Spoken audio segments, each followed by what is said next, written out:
Olá, muito boa tarde, meu amigo, minha amiga. Tá no ar o meu, o seu, o nosso Brasil em Pauta. Sobe o som.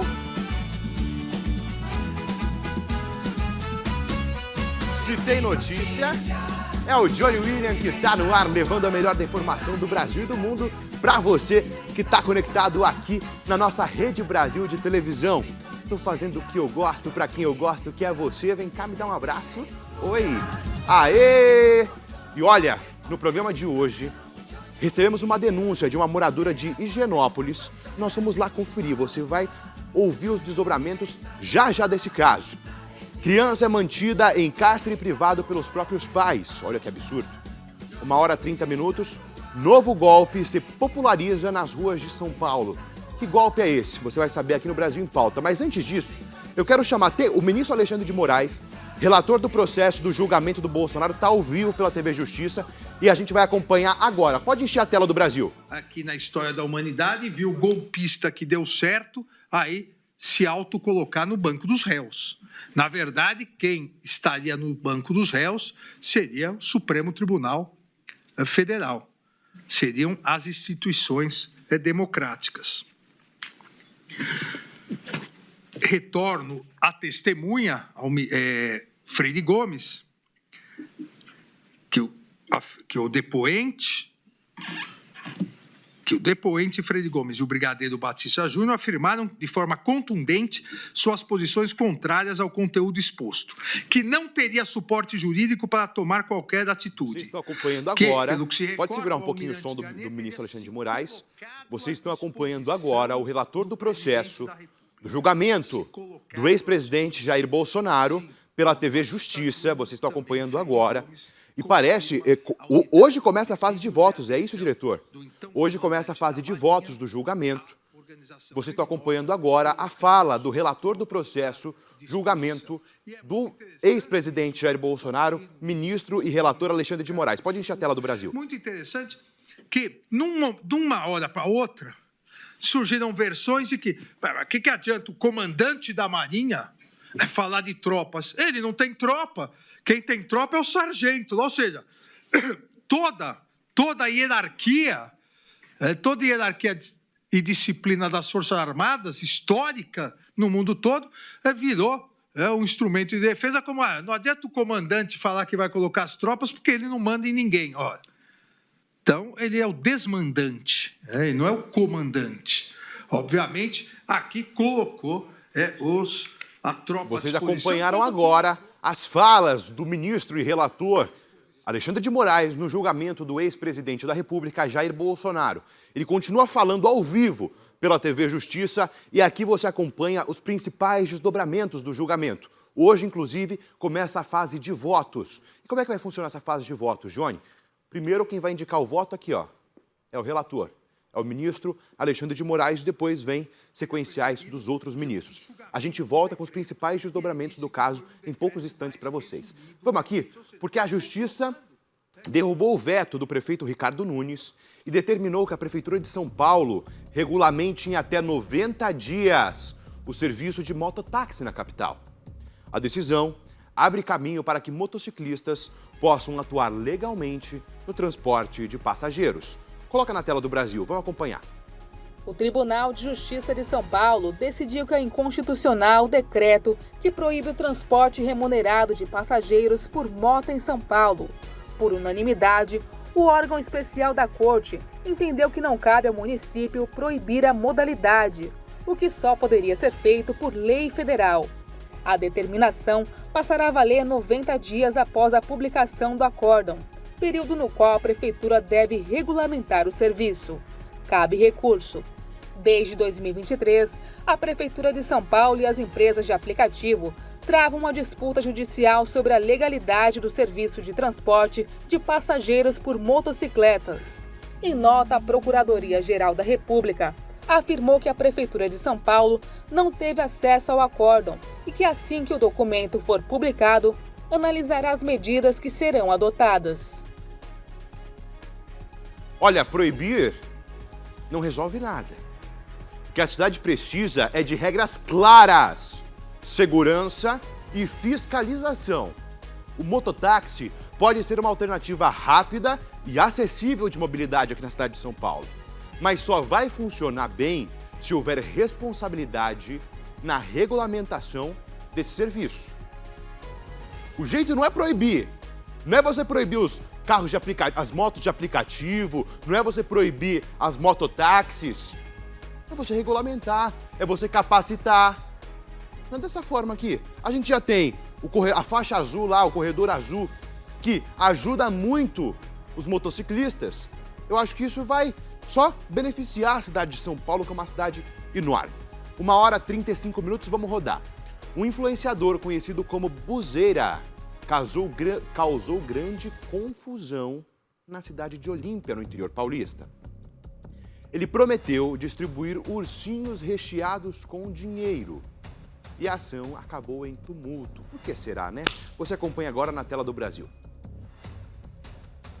O influenciador digital Bruno Alexander Souza da Silva, conhecido como Buzeira, levou uma multidão até Olímpia, que, segundo denúncias, acabou provocando vandalismo em um posto de gasolina na cidade. Segundo a prefeitura de Olímpia, o influencer marcou um encontro com os fãs na véspera pelas redes sociais. Ele prometeu que iria distribuir às pessoas ursinhos com dinheiro dentro. Ainda segundo a prefeitura, o influenciador percorreu algumas ruas e avenidas da cidade com a multidão e, em determinado momento, eles foram até o posto de gasolina, onde teriam vandalizado o local. Segundo o registro da ocorrência pela Guarda Municipal, integrantes da aglomeração danificaram sacos de carvão e quebraram cabines e jogos de ursos e vidros dos armários. Buzeira foi procurado tanto pela imprensa quanto pela prefeitura, mas sequer se pronunciou sobre o assunto. É preciso ter responsabilidade. Promover esse tipo de ação sem organização só gera risco e coloca a população em perigo. Influência não pode ser usada para criar uma desordem, mas sim para construir algo positivo. É inacreditável esse comportamento. Será possível? Esse país, o que está acontecendo? Só está achando que é bagunça? Não é não. Não é não, meu amigo, minha amiga. 1h37, você vai acompanhar agora. A síndica de um prédio ao lado de uma obra denunciou a falta de segurança na construção dos moradores. Eles reclamam que entulhos como pregos, madeiras e até tijolos caem do prédio em obras, colocando todos em risco. Você vai acompanhar agora? Bota na tela, vai acompanhando, bota na tela, enche a tela pra gente. Coloca na tela do Brasil. Vocês acompanham agora, nesse exato momento, as imagens da denúncia. As imagens da denúncia dos moradores. Você acompanha aí pregos, madeiras no chão, tem vaso quebrado também. É absurdo isso, gente. Como é que um prédio em construção ao lado causa tantos danos ao patrimônio de um outro prédio, de um prédio vizinho? É absurdo, corta pra mim. Só que tem uma coisa. Vocês acham que a denúncia ficou só no que os moradores passaram pra gente? Não, não. Nós fomos lá conferir. Eu fui pessoalmente conferir e você acompanha agora na tela do Brasil. Pode colocar a matéria no ar. De entulho. Um prédio em construção vem trazendo muito transtorno para os moradores deste condomínio aqui, desse edifício que fica ao lado da construção. E vem caindo pedaços de tijolos, madeiras com pregos enferrujados. E agora a gente vai acompanhar de perto como está acontecendo isso. Vamos conversar com a síndica deste condomínio, desse edifício também, para saber mais detalhes.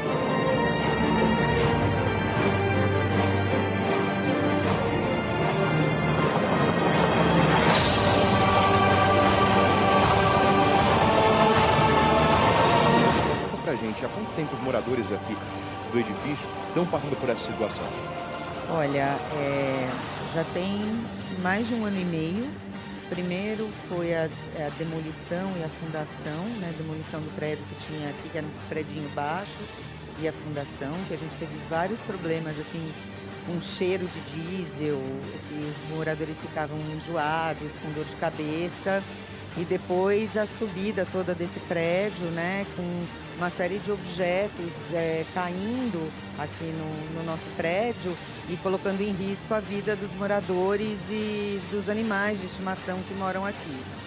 Com certeza. E quais foram as medidas da construtora, das pessoas que trabalham na construção, para minimizar os danos aqui no prédio de vocês? Olha, praticamente nada. Assim, a gente tentou diálogo de todas as maneiras possíveis, a gente tentou todas as medidas cabíveis, mas mesmo 1 ano e meio depois, continua caindo né, esses objetos aqui. Para você ter uma ideia, a semana passada eu estava aqui lavando essa área externa e caiu um pedaço de tijolo na minha cabeça. Por sorte, não me feriu tão gravemente, porque não era um pedaço tão grande, eu estava em movimento, né? Mas tem caído, por exemplo, um pedaço de madeira com prego, que se caísse na minha cabeça eu morria na hora. Então, assim, a gente está muito assustado, a gente está com medo, né, de ficar nas áreas externas do edifício, porque a gente está correndo risco de vida. E você comentou com a gente que caiu aqui também, quase ao lado da sua cachorrinha, quebrou o vaso aqui do seu jardim. Caiu um pedaço enorme de madeira, minha cachorrinha, ela estava aqui no jardim e quebrou um vaso de barro. Então, se quebrou um vaso de barro, imagina o que faria com ela, né? Uma cachorrinha pequena, idosa. Então, assim, eu saio para trabalhar de manhã e eu fico muito apreensiva, com medo de chegar e meu cachorro ter morrido, né? Ou estar muito machucado, porque eu fico muito tempo fora, não consigo deixar eles trancados o dia inteiro. Então, assim, eu estou muito apreensiva mesmo com a segurança, né? Não só dos meus animais, mas dos moradores do prédio como um todo, né? Nós estamos aqui agora na outra varanda do apartamento dela e ela estava contando pra gente, caiu madeira com prego, é isso? Caiu, ó, posso te mostrar. Aqui, ó. Tá caindo esse tipo de coisa, assim, madeira cheia de prego, só que se cair na minha cabeça me mata. Os pregos enferrujados, inclusive, absurdo, um risco para a saúde. Pra você ter uma ideia, eu precisei chamar uma pessoa aqui para fazer um serviço. O rapaz ele ficou com medo de ficar trabalhando aqui porque não parava de cair coisa em cima. Meu Deus, você vê, ela colocou até um plástico, uma lona no chão da varanda dela por não conter a sujeira, não conter as madeiras, os pregos, os tijolos que caem da obra vizinha. Nós vamos entender agora como a gente pode minimizar os danos causados aos moradores e ao condomínio agora no estúdio do Brasil em Pauta. É um absurdo isso, meu amigo, minha amiga. Um absurdo isso que está acontecendo. A gente está aqui com a doutora Luciana Linares, ela que é especialista nesses casos e vai trazer para a gente, porque a construtora ela tem a obrigação de garantir a segurança no entorno da obra. Não é dessa forma que funciona, não. Doutora, primeiramente, boa tarde, obrigado por ter aceito o convite para a gente falar sobre esse caso. Muito boa tarde a todos que nos acompanham nesta tarde. Muito obrigada pelo honroso convite, Johnny. Obrigada, Rede Brasil, por nos permitir falar sobre esse tema, que é um tema que está absolutamente ligado à questão da vida humana, que, infelizmente, não está sendo tratada com o devido respeito, com o devido cuidado, por empresas, não só por essa construtora, mas por empresas que se colocam no mercado como, enfim, exercendo uma livre iniciativa, mas sem o devido respeito à vida humana. Então, é importante chamar a atenção do público, e especialmente para que esse tipo de situação não se coloque como aceitável e como, enfim, absolutamente praticável, né, num país onde a lei e a Constituição Federal deve vigorar. É um absurdo, doutora, porque a gente vê na obra madeira com pregos caindo, tijolos pendurados por barbantes.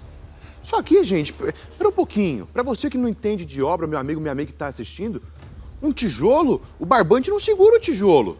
Para esse tijolo cair na cabeça de um morador do prédio, é absurdo. Já vou aproveitar, vamos direto ao ponto, vou perguntar para a doutora. Doutora, quais são os direitos dos moradores quando uma obra vizinha começa a colocar a segurança deles em risco? Excelente pergunta, Johnny. O nosso Código Civil, que é a lei que regula situações em que envolvem esses direitos de vizinhança, estabelece o dever do vizinho, no caso aqui estamos falando de uma construtora, de zelar pelo sossego, pela saúde e pela segurança da vizinhança, não podendo adotar medidas ou ações que coloquem em risco esses valores que são protegidos pela lei maior do nosso país, que é a Constituição Federal. Então, embora a construtora tenha o direito de praticar a sua atividade empresarial, ela não pode, em detrimento dessa atividade empresarial, colocar em risco a vida de pessoas que estão transitando ou da própria vizinhança. É o que nós estamos observando nesse caso.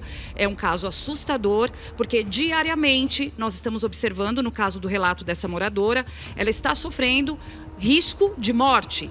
Ou seja, do momento em que ela sai no seu quintal e pode cair no seu quintal ou na sua cabeça um pedaço de madeira com pregos, ela pode vir a óbito a qualquer momento. E não só ela, pessoas que estão transitando ali pela região. Então, obviamente que a lei, o Código Civil, traz normas que colocam essa moradora e essas pessoas que estão transitando sob o resguardo da lei, impedindo que a construtora permaneça adotando essa conduta de absoluta irresponsabilidade, sobretudo com a vida dessas pessoas. Doutora, e parece que a situação é um pouco mais embaixo.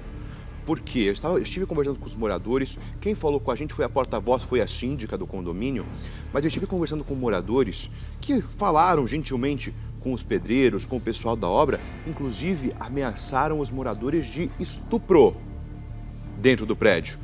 Funcionários da obra, funcionários dessa empreiteira, segundo os moradores, ameaçaram moradores de estupro. O negócio...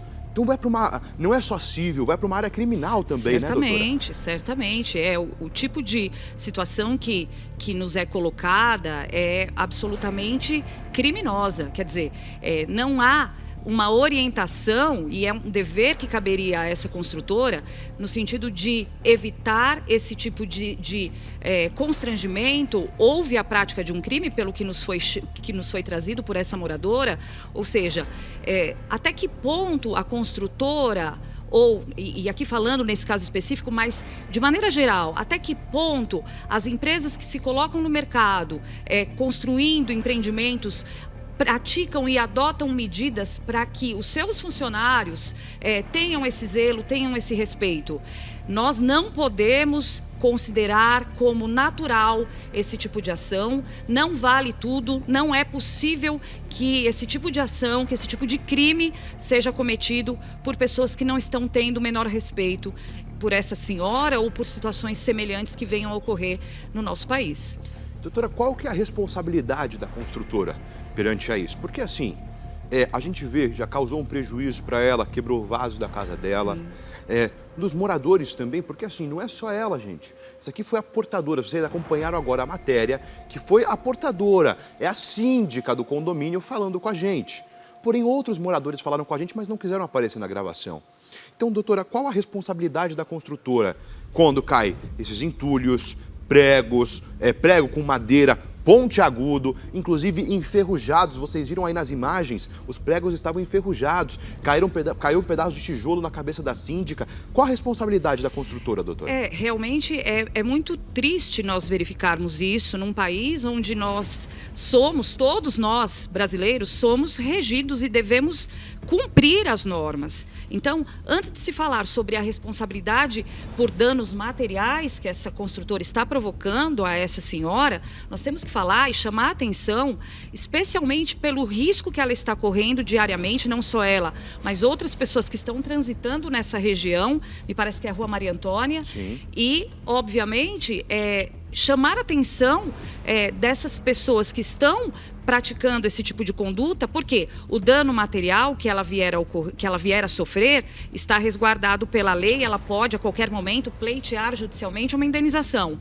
Mas antes de se falar no dano material, Johnny, nós temos que entender que diariamente, a todo momento, essa senhora corre risco de perder o seu bem maior que a sua vida. Com certeza. Então, nós não podemos tolerar que esse tipo de situação ocorra, porque é a vida de uma pessoa que está a todo momento correndo risco. Doutora, e qual é a primeira coisa que eles podem fazer? Vamos aqui. Qual é a primeira coisa que os moradores podem fazer? A síndica, os moradores chegaram lá num processo judicial. O que eles vão pedir? Eles vão pedir indenização? O que eles vão pedir num processo judicial? Numa situação como essa, o que os moradores, e no caso essa síndica, pode solicitar? Primeiro, que seja imediatamente cessado, que sejam adotadas medidas efetivas de segurança. Porque o que nós observamos é a colocação de uma tela, mas uma tela toda lesada, uma tela com rasgada, rasgos, mal colocada. Ou seja, para ter uma tela como essa e não ter nada, a meu ver... É a mesma coisa. É a mesma coisa, porque a segurança e a vida dela e de outras pessoas, de fato, não estão sendo resguardadas. Então, é claro que a lei, o Poder Judiciário está atento a esse tipo de medida e pode, a qualquer momento, determinar que as construtoras ou empresas que se colocam adotando medidas dessa forma, dessa natureza, cessem esse tipo de ação e imediatamente pratiquem atos que visam a resguardar essa segurança e essa vida das pessoas. Com certeza. Doutora, a gente tem uma matéria para dar rapidinho, e a gente já volta comentando sobre esse caso, e tem uma matéria, inclusive, também que eu quero que a senhora comente sobre um outro caso. Perfeito. Espera um pouquinho, vem aqui comigo, corta para mim. Vamos rodar, porque olha isso, 1h50. Eu não acredito no que a gente vai dar agora, Santos. É um absurdo isso que eu vou falar para você, meu amigo, você, minha amiga, que está em casa. 1h51, vamos rodar as informações, porque não é possível. Um estudo da CET apontou que os congestionamentos em São Paulo já superou os índices do ano passado e a tendência é que o trânsito fique ainda pior nos próximos meses, com a chegada do fim do ano e com o aumento das compras. Você vai acompanhar agora na tela do Brasil. Dados da CET, a Companhia de Engenharia de Tráfego, mostram que no mês passado a média diária de lentidão foi de 421 quilômetros, que é o indicador que mede o trânsito apenas em dias úteis. O número é maior do ano e para agosto desde 1919, quando o índice atingiu 475 quilômetros.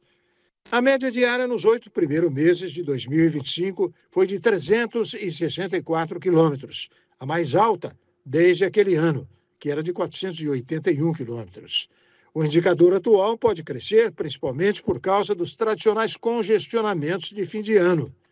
De acordo com a empresa gerenciada pela Prefeitura, o índice de agosto chegou a 89% do registrado antes da pandemia, quando somado todos os meses do ano, atualmente está em 76%. Para a CET, o aumento de lentidão no trânsito de São Paulo pode ser atribuído a uma combinação de fatores que incluem condições climáticas adversas, especialmente no mês de janeiro, aumento da frota de veículos, eventos que impactaram a mobilidade urbana, interferências viárias, tendência à redução do home office e o aumento do modelo híbrido de trabalho. Números da própria companhia mostram que por 10 vezes o índice de lentidão foi superior a 1.000 quilômetros no mês passado. O maior engarrafamento acabou registrado às 19 horas no dia 7, quando, e ainda, ele chegou a 1.335 quilômetros. Esse foi o recorde de trânsito na cidade. O trânsito de São Paulo só não piorou mais, afirma, porque o efeito home office mantém pessoas trabalhando em casa às segundas e sextas-feiras. Não é surpresa. A cidade precisa de planejamento e de alternativas reais de mobilidade. Sem investimento em transporte público de qualidade, todo ano vamos enfrentar os mesmos engarrafamentos, só que cada vez maiores. Será possível? 1h54. Vamos aproveitar o trânsito, já que a gente está falando sobre o trânsito de São Paulo, o trânsito pela CET, pelo estudo da CET. Acompanhe agora, pode encher a tela do Brasil, o trânsito de São Paulo, estamos agora no MASP. Pouco trânsito agora, fluxo de carros, mas pouco trânsito, vamos rodar. E para você que está em casa, envie a sua sugestão aqui para o nosso Brasil em Pauta, 964220002. Estamos agora na 9 de julho. Dia 9 de julho está com trânsito, hein, Santos? Já está com trânsito, 9 de julho. Estamos aí na Avenida Brigadeiro Faria Lima com a Juscelino. Trânsito também, fluxo de carros, grande fluxo de carros. Para você que está em casa, envie a sua sugestão para o nosso Brasil em Pauta, DDD 11 964220002. Estamos na Ascendino Reis com a Pedro de Toledo. Corta para mim. corta para mim. Vamos agora para informações ao vivo pela TV Justiça do julgamento do ex-presidente da República, Jair Bolsonaro. Eles saíram do ar rapidinho, foram para o comercial, mas corta aqui para mim. Eu vou aproveitar e vou falar com a doutora Luciana. Doutora, o que você acha sobre o julgamento do Bolsonaro? O que você acha que vai ser o desenrolar nos próximos dias? Johnny, eu faço votos que a justiça, que é a que nós esperamos, seja praticada, que o nosso país volte a ter aquele clima e absoluta consciência de que nós precisamos de paz, que essa polarização que nós observamos, especialmente nos últimos 5 anos, uma polarização que não nos conduz a absolutamente nenhum resultado positivo, ela cesse e que a lei, sendo aplicada, possa trazer de volta esse senso de justiça para que todos nós brasileiros possamos compreender que, independentemente de posição social, de função pública que se exerça, a lei ela deve ser aplicada a todos nós indistintamente. Com certeza, doutora. Eu quero falar, vou aproveitar que você está aqui, doutora, você vai comentar sobre esse caso junto comigo. Um momento de alegria em quadra terminou em tragédia. Após defender um gol, o goleiro de futsal sofreu um ataque cardíaco fulminante.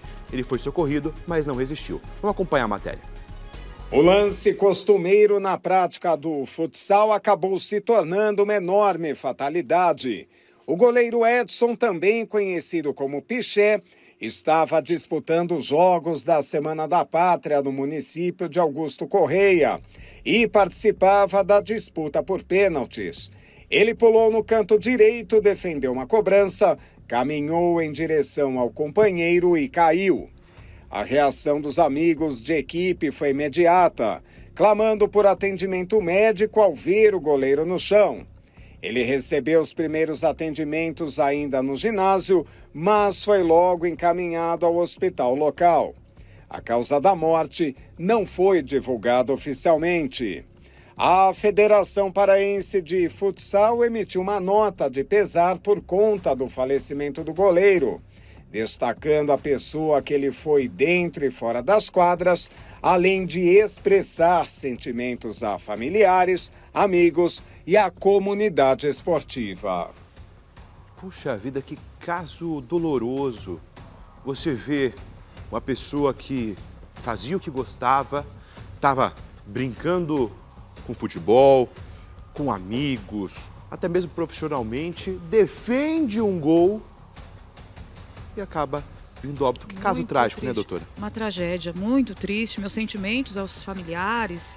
É muito triste, porque é o que nós estávamos falando, uma pessoa que tem saúde, que tem preparo físico. É muito triste. Meus sentimentos à família e a todos os colegas lá da federação. Com certeza, os nossos sentimentos à família, aos colegas, porque um momento de dor não é, meu amigo, minha amiga, um momento de dor que acaba, na verdade, um momento de descontração, de jogo de futebol, que acaba se tornando em um momento trágico, um momento de dor.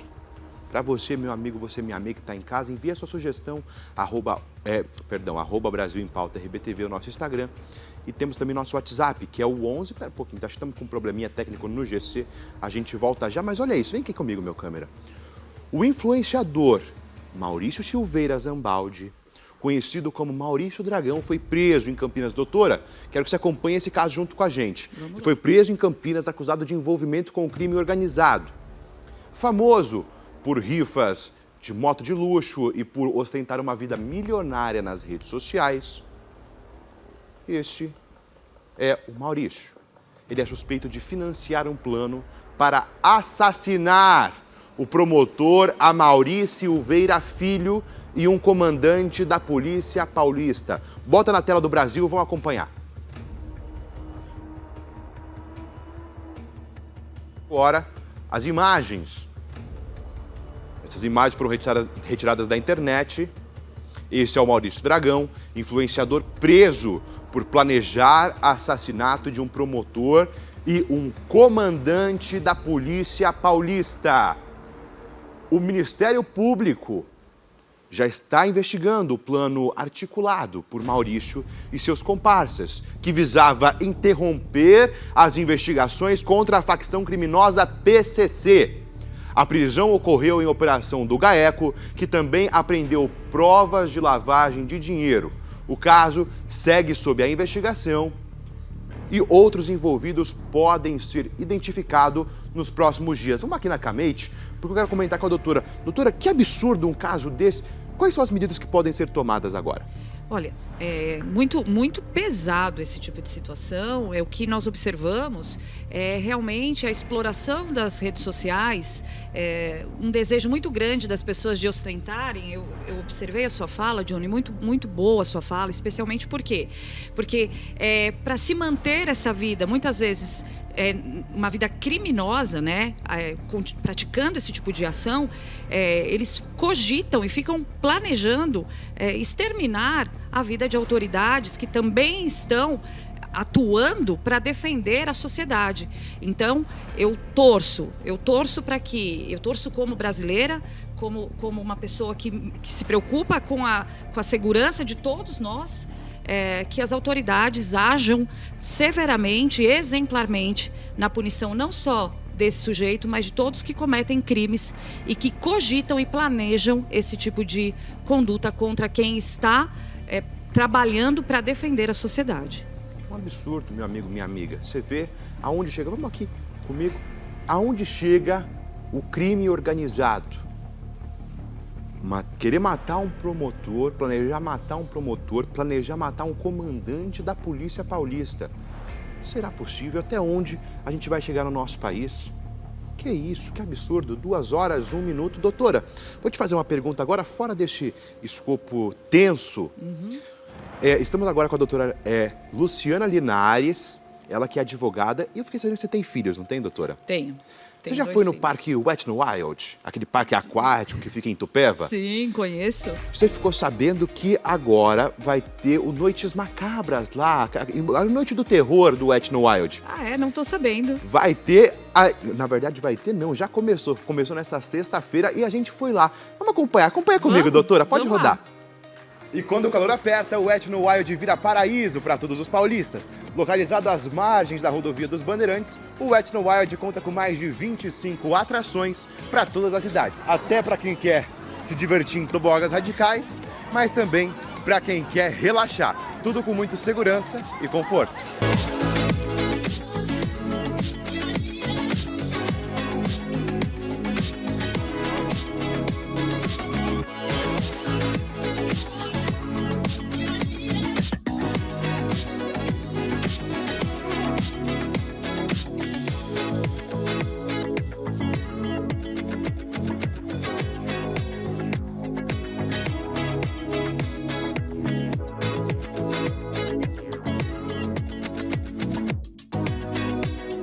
E agora sim, devidamente trajado, com short, camiseta, chinelo, para poder entrar nessas águas maravilhosas do Wet n Wild.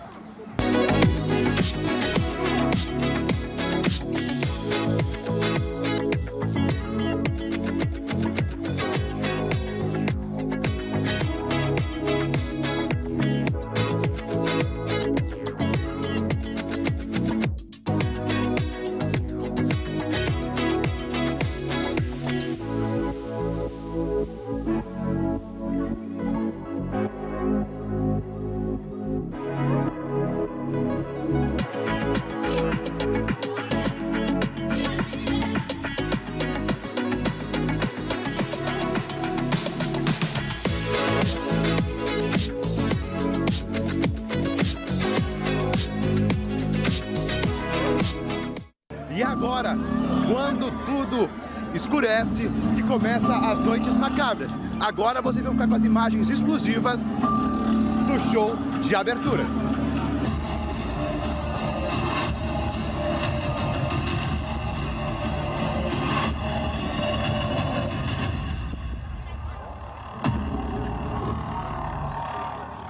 Eles disseram que teríamos um plano. Cadê o plano, hein? O plano era nos deixar morrer. A cidade tá perdida. Eu vi uma criança ela me olhou e ela não tinha olhos. Olha pra mim, aquela criança já não era uma criança, ela se foi. E se você quiser viver, vai ter que aceitar isso. Pelo beco, agora!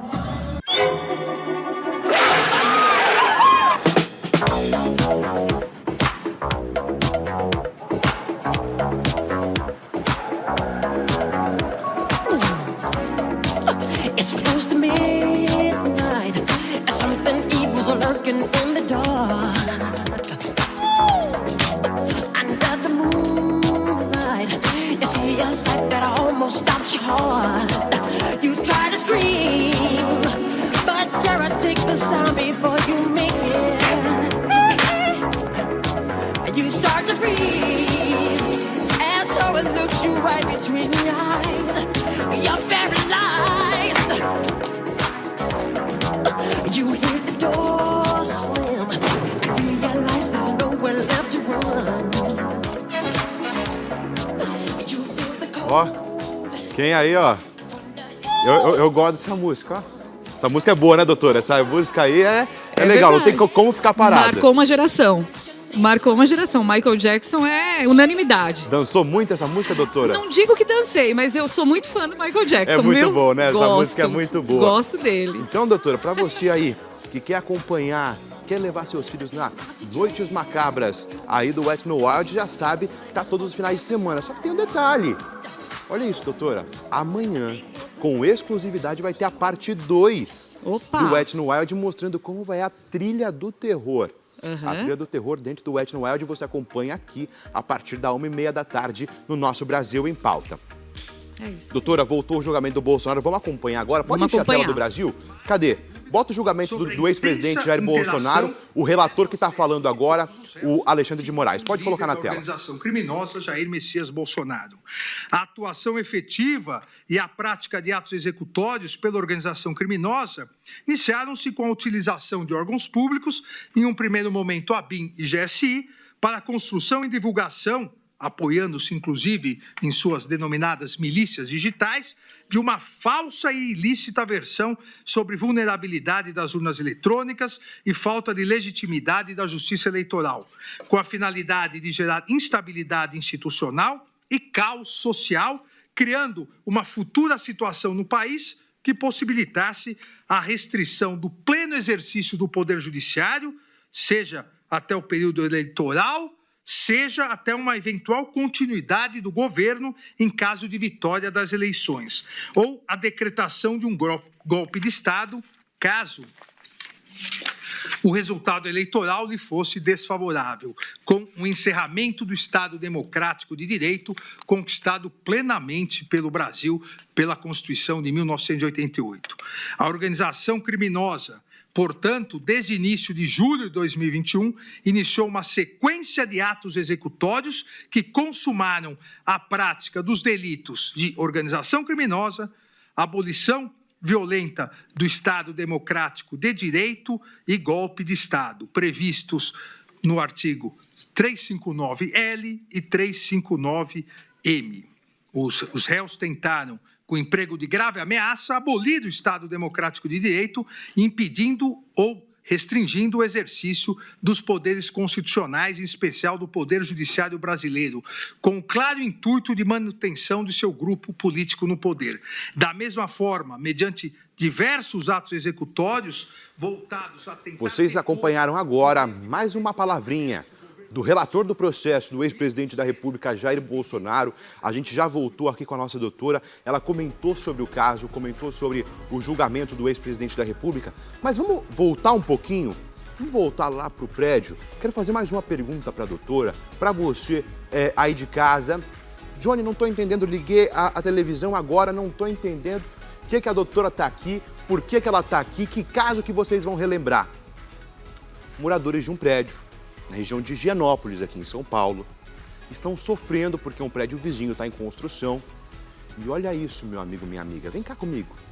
Tem rede mal colocada e rasgada, tem tijolos pendurados por barbante, tem madeira com prego enferrujado caindo na casa das pessoas E a síndica do condomínio já sofreu com um pedaço de tijolo caindo na cabeça dela. Olha o absurdo. Meu amigo, minha amiga, que você está em casa. Que absurdo isso que está acontecendo. A doutora, como especialista, está vindo aqui pra gente, está vindo comentar, está vindo esclarecer. Então, doutora, para o pessoal que está em casa, como eles podem fazer? O que eles podem fazer? Começou assim, eu tenho uma casa, não é nem prédio, eu tenho uma casa, um prédio começou a construir do meu lado, começou a cair esses entulhos dentro da minha casa. O que eu posso fazer? Qual é a primeira coisa que eu posso fazer? Excelente pergunta, porque, Johnny, a questão é a seguinte, é necessário que nós orientemos o público a fazer primeiramente o contato, a tentativa de diálogo, a tentativa de consenso, de buscar junto, no caso aqui, a essa construtora, uma solução que seja uma solução coerente. Onde há o bom senso, há uma solução possível, coerente, independente de se acionar o Poder Judiciário, que já é um meio de busca de soluções tão procurado e tão sobrecarregado de trabalho, de demandas. Então, onde existe o bom senso, existe uma solução possível. É o que eu sempre digo nas oportunidades que eu tenho de falar com as pessoas, com o público. Não levar de imediato para o Poder Judiciário o seu problema, a sua dor. Buscar a solução pela via do consenso. Mas me parece que, em situações como essa tentativa foi adotada e não houve o avanço. E aí, quando não há o avanço, o cidadão ele precisa se socorrer do Poder Judiciário. Ela, inclusive, doutora, desculpa te cortar, ela foi tentar falar com as pessoas que trabalhavam no prédio. Sim. Foi tentar pedir para que resolvessem o problema e ameaçaram estuprar os moradores do prédio. A situação é mais complicada, doutora. Exato. Tentaram a via do consenso e não tiveram jeito. Então, ela teve que levar para os meios judiciais. Exato. É muito assustador esse tipo de postura. Por quê? Porque são pessoas que, primeiro, não estão sendo devidamente orientadas pelos seus empregadores. Então, existe uma falha do empregador quando permite que o seu funcionário adote uma conduta criminosa. Isso é inaceitável num país regido por leis. Nós não podemos naturalizar situações como essa, em que a lei está sendo desrespeitada e mais. Ela está sendo, no caso aqui, nós estamos falando de um crime de ameaça de estupro. Quer dizer, são vários bens jurídicos que estão sendo agredidos. Primeiro, a vida dela. A vida dessa senhora e de tantas outras pessoas que estão ali transitando. Em que momento, a partir de que momento que o Estado, e eu chamo a atenção desse tema, por quê? Porque nós não podemos permitir que o pior aconteça. Nós estamos aqui diante de uma denúncia de uma pessoa que está correndo risco diário de perder o seu bem maior, que é a sua vida. Não só ela, como tantas outras pessoas que podem estar passando por problemas semelhantes. Então, eu parabenizo a Rede Brasil por abrir o espaço para essa senhora, e eu sei que a Rede Brasil tem uma conduta muito cuidadosa e atenta à dor das pessoas, e que abre esse espaço para se falar e trazer a implicação jurídica desse tipo de conduta, que é gravíssima e que coloca em risco, sim, a vida e a segurança dela e de tantas outras pessoas. Com certeza. Doutora, olha esse caso agora. A gente vai rodar as informações. Olha esse caso. Uma mulher foi presa em flagrante nesta quarta-feira, 27, por atuar ilegalmente como dentista em uma clínica. Doutora, ela estava atuando ilegalmente como dentista numa clínica em Cabo Frio, no Rio de Janeiro. Com o apoio do Conselho Regional de Odontologia, a polícia encontrou ela realizando um procedimento de obturação, prática que inclusive é exclusiva de profissionais habilitados. A gente vai acompanhar essa matéria, bota na tela do Brasil e a doutora volta para comentar.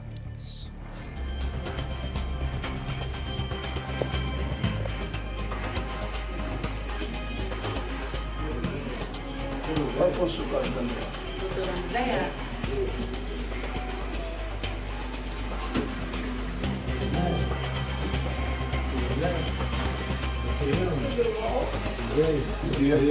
É qual o André que vocês procuram? Porque nós temos duas. André Tavares.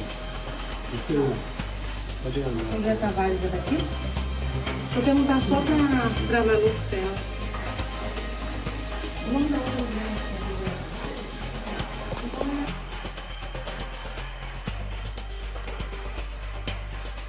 Que absurdo, meu amigo, minha amiga. A gente está aqui com a doutora, ela é advogada. Doutora, a cena a gente até não entende. É estarrecedor. É estarrecedor. Estarrecedor esse tipo de situação. Até quando vai chegar a disfarçatez das pessoas? A cara de pau das pessoas. Cara de pau. É um absurdo. Aqui nós estamos falando de uma relação absolutamente relacionada ao direito do consumidor. Direito do consumidor, relação de consumo. É uma relação de consumo, é uma situação em que essa senhora, esse paciente, que certamente não sabia a realidade, confiou, entregou a sua saúde para essa falsa dentista e também foi colocada numa situação de risco. Por que não? Porque aqui, obviamente, ela fica exposta a uma situação de uma infecção. Com certeza. É muito grave isso. Então, nós temos que chamar a atenção aqui desses órgãos, dos conselhos que regulam as atividades profissionais, para fazerem uma fiscalização, para terem um zelo no exercício, na fiscalização do exercício dessas atividades. É muito grave isso. Doutora, e o que o paciente ele pode fazer justamente por se tratar uma relação de consumo? Veja, ela não era dentista, ela estava simulando ser uma dentista, falseando ser uma dentista. Só que ela não estava numa clínica dela. Ela estava numa clínica de odontologia especializada. Então, a responsabilização, além da dentista, é da clínica também, não é, doutora? Certamente. Aqui, por ser uma relação de consumo, nós temos que considerar que todos os envolvidos na prestação desse serviço, aqui uma pessoa jurídica que é a clínica, que cede o espaço e que contrata uma profissional, Johnny, sem ter a devida atenção na sua experiência, na sua capacidade profissional. Claro que essa clínica responde pelos prejuízos que essa paciente sofreu. E aqui eu imagino que ela tenha sim sofrido danos à sua saúde. Por quê? Porque essa obturação de fato não ocorreu. Não ocorreu. Então, de que maneira que esse consumidor pode se valer da lei? Ele vai, como nós falamos há pouco, primeiro tentar o consenso, tentar o diálogo, buscar uma solução que seja coerente. Não havendo movimento de busca de solução, melhor dizendo, responsável por quem causou o prejuízo, esse consumidor pode e deve sim procurar os órgãos administrativos, porque nós temos vários órgãos de defesa do consumidor que estão um pouquinho fora ainda do âmbito do judiciário, PROCON, sim. Secretaria Nacional do Consumidor, existem vários órgãos que nos dão essa possibilidade de buscar a solução amigável. E não havendo movimento por parte dessa clínica, no caso, e dessa dentista, a solução pela via do judiciário, né? Doutora, assim, não sei, eu sou leigo, mas vendo um caso desse, onde a paciente sofreu risco de vida, a clínica contratou uma dentista, uma falsa dentista que não tinha diploma, não tinha formação. Muito grave. Eu acho que é muito difícil até resolver em vias amigáveis. Ah, sim. Porque se eles tiveram essa cara de pau de contratar uma dentista que não era dentista, dificilmente eles vão querer resolver fora das vias judiciais. Ah, certamente. E aqui existe também o crime, né? Porque se colocou em risco a vida dessa paciente, falsidade ideológica, quer dizer, são várias situações que envolvem não só o direito do consumidor, mas a questão criminal que eles vão certamente responder. Com certeza. Certamente. Eu vou rodar as informações, doutora, eu já volto com você. Perfeito. Olha isso. Mais um caso revoltante de violência infantil. Uma criança foi encontrada vivendo em cárcere, mantida pelos próprios pais dentro de casa. Bota na tela do Brasil, vamos acompanhar. Uma criança de 6 anos foi resgatada de um cárcere privado em Sorocaba. Os pais da menina foram presos. A menina foi localizada após uma denúncia anônima. Ela foi encaminhada para o Conselho Tutelar, acolhida em um abrigo e passará por exames médicos no Conjunto Hospitalar de Sorocaba. A vítima não sabia se comunicar e só gritava. De acordo com a Polícia Civil, a criança nunca teve acesso à escola, vacinação ou qualquer atendimento de saúde. Olha isso. Uma criança era mantida pelos próprios pais em cárcere privado. Um caso absurdo, um caso revoltante de se ver. E a doutora Luciana vai comentar com a gente sobre isso. Doutora, que caso chocante, que caso absurdo. Meu Deus, isso é a barbárie, né? Isso é um absurdo. Uma criança que é absolutamente vulnerável, que depende do cuidado dos pais ficar sujeita a esse tipo de situação. É um caso de severa gravidade, causa ojeriza, todo o rigor da lei para esses pais que colocaram essa criança numa situação de absoluto risco de vida, enfim, causa ojeriza e susto. O rigor da lei para esses pais. Que absurdo. A gente que é pai, eu ainda não sou pai, mas eu tenho um afilhado. Doutora, as crianças que são da nossa família, até que não são, tem o nosso cuidado, tem que ter o nosso cuidado, tem que ter o nosso completo amor. Nossa. E esses pais mantendo a criança em cárcere privado. É um absurdo. É revoltante, é inaceitável. A boca chega a ficar amarga com uma notícia dessa. É de uma crueldade. Como é que pode? Nós que somos pessoas de bem, né? Nós não podemos tolerar esse tipo de postura, de conduta, de crueldade, de crime. Que o Estado haja severamente contra pais e pessoas que nós estamos vendo a infância sendo ameaçada diariamente. A opinião pública está muito atenta às situações. Hoje se fala muito nessa adultização que chama a atenção da opinião pública e todos nós que estamos observando tudo isso, temos que ficar atentos e esperamos do Estado posturas absolutamente seguras, firmes e corajosas para punir esse tipo de postura de crime. Com certeza. 2h21. Olha isso, doutora. Uma jovem de 21 anos foi encontrada morta em São Bernardo do Campo. Até o momento, ninguém sabe o que aconteceu. E a polícia investiga o caso. Vamos acompanhar. Coloca na tela do Brasil. A polícia investiga a morte de Adriele Ferreira Santana, de 21 anos. Ela foi encontrada morta nesta quinta-feira em São Bernardo do Campo, no ABC Paulista. A jovem estava desaparecida desde a noite de quarta-feira, após sair do trabalho e chamar um carro de aplicativo. Imagens mostram Adriele correndo na rua antes de ser encontrada morta pela polícia. Em uma das gravações, é possível vê-la atravessando uma rua rapidamente, olhando para trás. E em outra, ela surge logo após a passagem de uma motocicleta e entra atrás de uma árvore. Segundo o boletim de ocorrência, não havia sinais de violência física no corpo, mas foram encontrados sangue no nariz, espuma na boca e uma substância que aparentava ser droga próximo ao local. Adriele estava caída em via pública, trajando calça jeans marrom, moletom preto e tênis. Perto dela havia uma mochila e uma bolsa rosa. A jovem era estudante de Ciências Econômicas na Universidade Federal do ABC e tinha sido promovida no trabalho há um mês. Ela tinha o cargo de assistente de marketing e vendas. Que caso perturbador. Eu quero aproveitar rapidamente e pedir desculpa para você, meu amigo, minha amiga. O GC que está na matéria acabou saindo errado, estava com o GC do cárcere privado, estava da matéria anterior. A gente acabou tendo esse probleminha técnico, então peço desculpas para vocês. Mas é um episódio trágico e preocupante. Imaginem a família dessa moça. O desespero para saber o que aconteceu, gerando dor e preocupação. A gente espera que as autoridades esclareçam rapidamente os fatos e que se faça a justiça, não é verdade, doutora? Certamente, uma tragédia, uma dor muito grande para a família, uma jovem com uma vida inteira pela frente, um futuro promissor. É assustador, é lamentável e chama atenção, especialmente das mulheres que têm as suas atividades, especialmente estudam à noite, que precisam voltar para os seus lares, que tenham muito cuidado, que estejam atentas. É muito perigoso. Infelizmente, nós vivemos dias difíceis. A segurança pública em nosso estado está muito, muito complicada. Então, eu falo isso como mulher, como mãe.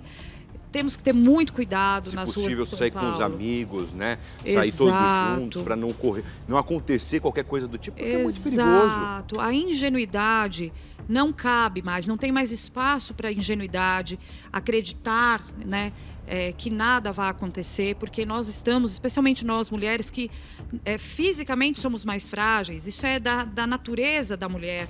Nós temos que ter um cuidado muito grande com a nossa vida, com a nossa incolumidade física. Com certeza. Doutora, agora você já viu alguém furtando, roubando o celular?